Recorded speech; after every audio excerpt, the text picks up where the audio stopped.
Hello guys, क्या हाल चाल? एकदम बढ़िया। तो बच्चों, स्वागत है आपके अपने यूट्यूब चैनल राउशनदीप फिजिक्स में। बच्चों, आज की ये क्लास काफी इंपॉर्टेंट रहने वाली है क्योंकि सबसे important topic Biot Savart law पर बेस्ड कुछ ऐसे एप्लीकेशन है जो एग्जाम में आते ही आते हैं। तो अगर आप 2025 का फिजिक्स का एग्जाम देने जा रहे हैं तो ये अवश्य करके जाइए। ये वीडियो बहुत इंपॉर्टेंट है।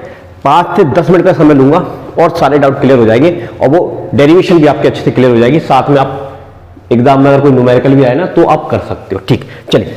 सबसे पहली जो इंपॉर्टेंट डेरिवेशन है बायो सावर्ट लॉ पर बेस्ड वो ये है कि magnetic field at the centre of a circular loop, current carrying loop. तो करंट कैरिंग एक लूप है, उसके सेंटर पर हमको क्या निकालना है? मैग्नेटिक फील्ड निकालना है। तो इस तरह का हम क्या करेंगे, एक डायग्राम बना लेंगे। ठीक है, यहां से करंट आएगी, ऐसे घूमकर यहां से चली जाएगी। ठीक है, तो इसके कारण इसके सेंटर पर, कहां पर? सेंटर पर हमको मैग्नेटिक फील्ड निकालना है। तो हम सेंटर पर मैग्नेटिक फील्ड निकालने के लिए सबसे पहले क्या करेंगे, इसकी सर्कमफेरेंस को एक छोटे छोटे एलिमेंट्स में डिवाइड कर लेंगे, क्योंकि बायो सावर्ट का जो लॉ है वो एलिमेंट के लिए वैलिड होता है, पूरी कॉइल के लिए नहीं। तो एक छोटा सा एलिमेंट ले लिया ए बी, जिसकी लेंथ हमने मान ली डीएल। ठीक है, और इस सर्कल का जो रेडियस है वो हमने कितना मान लिया ए। तो इस डीएल के कारण सेंटर पर मैग्नेटिक फील्ड कितना आएगा? फॉर्मूला याद करना पड़ेगा आपको बायो सावर्ट लॉ। क्या होता है?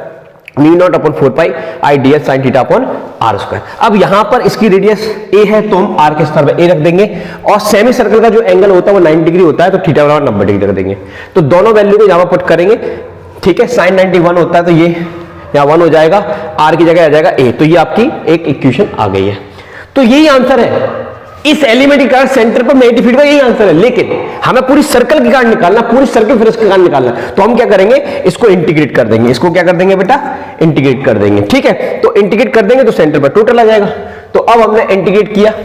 अब इसकी मान लीजिए स्टार्टिंग में लेंथ 0 से, तो 0 से पूरी लेंथ के लिए हमको लिमिट लगानी पड़ेगी 0 to 2 पाई ए। एल मतलब लेंथ, सर्कमफेरेंस का लेंथ कितना होता है? 2 पाई आर होता है। यहां पर रेडियस ए है तो 2 पाई ए। तो लिमिट लग जाएगी आपकी, क्या लग जाएगी? 0 से लेकर 2 पाई ए। और हम किसका इंटीग्रेशन करने वाले हैं बेटा? डीवी का। तो ये वाला डीवी की जो वैल्यू है वो हम यहां पर रखेंगे। कहां रखेंगे बेटा? यहां पर रखेंगे। ये रख दी। म्यू नॉट अपॉन 4 पाई आई अपॉन ए स्क्वायर, सब कुछ कांस्टेंट है, बाहर आ जाएगा, ये आ जाएगा। आपके पास बचेगा 2 पाई ए अपॉन 0 डीएल। डीएल का इंटीग्रेशन क्या होता है बेटा? एल, क्योंकि आपको पता है डीएक्स का इंटीग्रेशन एक्स होता है ना। dx का इंटीग्रेशन बेटा x होता है, तो dl का कितना होगा? l। अब ये अपर लिमिट है, ये लोअर लिमिट है, इसको l के स्थान पर रख दोगे तो 2 पाई a, फिर हमको लगाना पड़ता है माइनस, फिर l के स्थान पर 0। तो ऐसा देखिए। ठीक है बेटा, सॉल्व किया, ये आ गया। अब जो कैंसिलेशन वगैरह होगा वो सब कैंसिल होकर ये आपका फाइनल आंसर आ जाएगा। इसको अच्छे से याद भी कर लेना, ये फॉर्मूला बहुत इंपॉर्टेंट है कि करंट कैरिंग कॉइल के सेंटर पर मैग्नेटिक फील्ड निकालने का फॉर्मूला होता है mu not I upon 2a, और मैग्नेटिक फील्ड की यूनिट होती है टेस्ला। ठीक है, इन एसआई सिस्टम। अब इसके कुछ फीचर है वो भी याद कर लीजिए आप लोग। देखिए, एक चीज मैं आपको और बता देता हूं, इसकी डायरेक्शन का। हम डायरेक्शन कैसे निकालेंगे? डायरेक्शन निकालने के लिए हम right hand curl rule use कर लेंगे। अब कैसे करेंगे? देखिए, इसमें मान लीजिए करंट एफ फ्लो हो रही है लाइक दिस, इसको हम बोल सकते हैं एंटी क्लॉकवाइज, और इसको क्या बोल सकते हैं? Anti clockwise. तो अगर डायरेक्शन क्लॉकवाइज है तो मेरा जो थंब है वो कहां की तरफ गया?